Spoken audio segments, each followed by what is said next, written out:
Israel cannot live without an enemy, and its government is now trying to portray Turkey as one, Turkish Foreign Minister Hakan Fidan said on Monday. After Iran, Israel cannot live without an enemy, Fidan said in a televised interview with Anadolu Agency.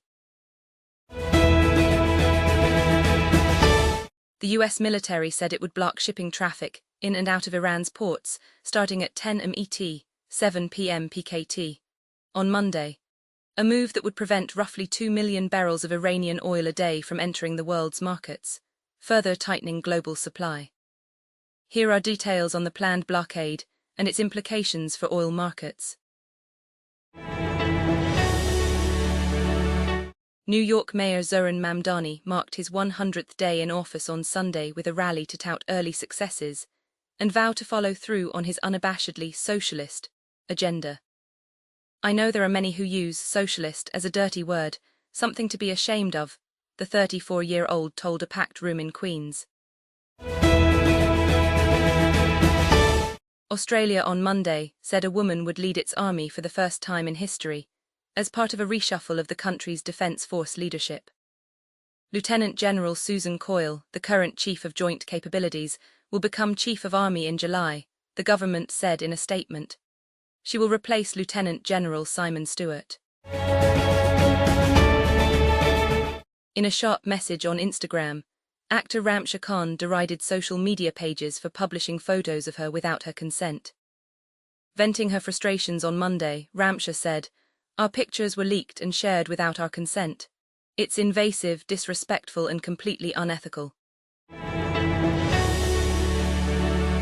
Peshawar, a police constable was martyred, and 4 others were injured in an attack on a law enforcement party en route to provide security for polio teams in Hangu district of Khyber Pakhtunkhwa on Monday.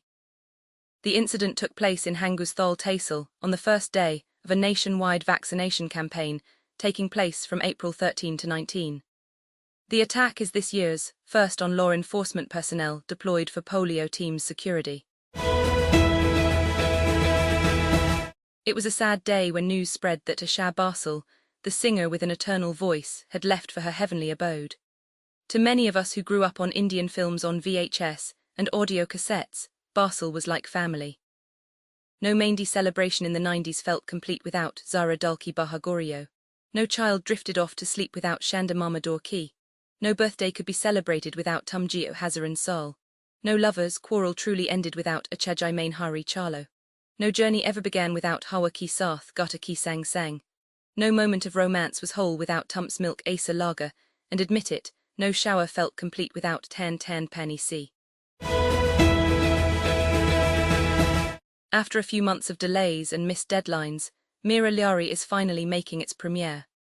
The film has been touted at Pakistan's response to India's Durandar movies and their negative portrayal of Karachi's Lyari.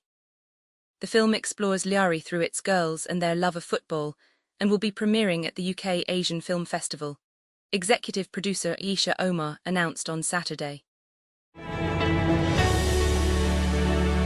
Islamabad, Pakistan on Monday launched its second nationwide polio vaccination campaign of the year, aiming to vaccinate over 45 million children under the age of 5 across the country. During the campaign, which will last until April 19, over 400,000 frontline health workers will go door-to-door across Punjab, Sindh, Khyber Pakhtunkhwa, Balochistan, Gilgit-Baltistan, Azad, Jammu and Kashmir, and Islamabad, ensuring that every child is vaccinated, including those in the most remote and high-risk areas. US President Donald Trump told reporters on Sunday that he is not a big fan of Pope Leo XIV, after the global leader of Catholics made a plea for peace amid the war in the Middle East. The 70-year-old American Pope publicly implored leaders on Saturday to end the violence, telling worshippers at St. Peter's Basilica, "Enough of the idolatry of self and money, enough of the display of power, enough of war."